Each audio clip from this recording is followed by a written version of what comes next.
Naitwa Peter Nalitolela, afisa mtendaji mkuu soko la hisa Dar es Salaam. Program hii ya kutoa cheti na kuidhinisha watoa elimu wa fedha kwa umma ilianzishwa na Benki Kuu ya Tanzania mnamo mwezi Disemba 2023, na wahitimu wa kwanza wa CFE walihitimu mnamo mwezi wa 6 mwaka 2024, ambao kwa na wahitimu 96, na hadi kufikia sasa hivi nafikiri takriban wahitimu 1688, na baadhi yao wameamua kuacha umoja rasmi. Umoja huu kwanza ni muhimu kwa sababu unaleta wale CFEs wote, yani wale watoa elimu wa fedha walioidhinishwa kuwa chini ya chombo kimoja ambacho kinaongelesha kuweza kusaidia kukuza ujuzi wao, kusaidia wao kuwa na lugha moja, kusaidia jinsi ya kuweza kushirikishana kutoa elimu ya fedha kwa umma. Sisi kama soko la hisa Dar es Salaam, hao watoa elimu fedha ni wadau wakubwa kwetu. Wanasaidia kutoa elimu ya fedha kwa jumla yake, lakini hususan elimu ya fedha ya uwekezaji katika masoko ya mitaji na dhamana na uwekezaji katika hususan katika soko la hisa. Hadi kufikia mwisho wa mwezi wa 4, wawekezaji katika soko la hisa walifikia 836,888. Ni ongezeko la takriban zaidi ya wawekezaji 100,000 toka mwezi Disemba. Kwa hiyo katika miezi minne tu ongezeka kiasi za wawekezaji zaidi ya 100,000. Na kwa kiasi kubwa ongezeko la wawekezaji limechangiwa kwa upande mmoja na elimu ambayo tunatoa sisi kama soko la hisa, lakini kwa upande mkubwa tunashirikiana na wadau wa karibu kama hawa CFEs, yani kwa watoa elimu ya fedha. Na wana jukumu kubwa sana, kwani wao wameidhinishwa na Benki Kuu ya Tanzania kutoa elimu. Na bahati mbaya sana kumekuwa kuna wimbi la watu, kwa lugha siku hizi vijana wanaita makanjanja, ambao wanatoa elimu bila kufuata taratibu, bila kuidhinishwa, bila kuwa na kutoa ukweli halisi. Lakini wale ambao wameidhinishwa na mamlaka, kwa maana kwamba CFEs, watasaidia kutoa elimu ya fedha ili kuongeza uelimishaji wa kifedha, kwa maana financial inclusion. Na toka ripoti ya mwisho ya Finscope survey inayofanywa na FCT, ilikuwa 76% wa Tanzania walikuwa wamejumuishwa katika mfumo rasmi wa kifedha, lakini tunataraji kupitia CFEs na elimu wanayotoa tutaongeza wa Tanzania ambao wamejumuishwa katika kujumuishwa kifedha. Lakini pia tunataka tutoke kwenye kujumuishwa tu kwa ajili ya kutuma na kupokea pesa kutumia mitandao, simu na kadhalika, lakini watu wana akaunti rasmi za benki, watu waje kuwekeza katika masoko ya mitaji na dhamana, na uchukue huduma nyingine za kifedha kwa ajili ya manufaa yao, manufaa jamii inayozunguka na manufaa nchi kwa jumla yake, na kuelekea kujenga Tanzania yenye uchumi wa dola trilioni 1 kufikia mwaka 2050. Kwa majina naitwa Mark Peter, ni certified financial educator ambaye nilipata certification ya financial education kutoka pale Bank of Tanzania.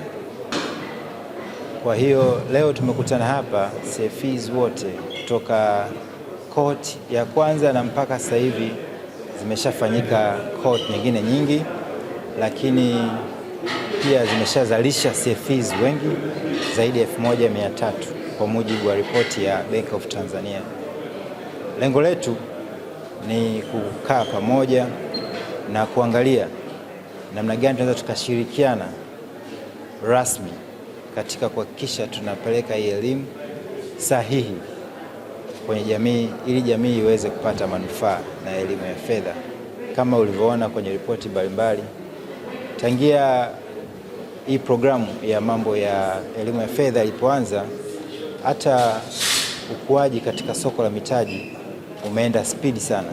Juzi tumesikia ripoti kutoka Dar es Salaam Stock Exchange wakisema kwamba performance ya kwenye soko la mitaji kutoka mwezi Januari mwaka huu mpaka mwezi wa 4 tarehe 24 imekuwa kubwa kuliko mwaka jana wote, kutoka Januari mpaka Disemba.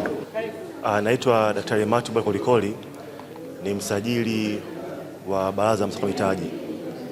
Leo hii tupo hapa, ilikuwa ni kikao cha kwanza cha hawa certified financial educators. Kimsingi ukiangalia Baraza la Masoko ya Mitaji ndio limepewa jukumu la msingi la kutatua migogoro kwenye sekta ya masoko ya mitaji na dhamana, lilikuwa na mamlaka kamili kama mahakama kuu. Sasa kwa nafasi ambayo hawa CFEs wanayo ya kutoa elimu kwa wadau wote wa sekta ya fedha, nafasi yetu sisi kama baraza kukaa nao karibu ili kuweza kuwasaidia wananchi kufahamu haki zao kwenye masuala ya fedha. Tukisema haki zao tunamaanisha pale anapata changamoto, je, utaratibu wa kupata haki yake upoje?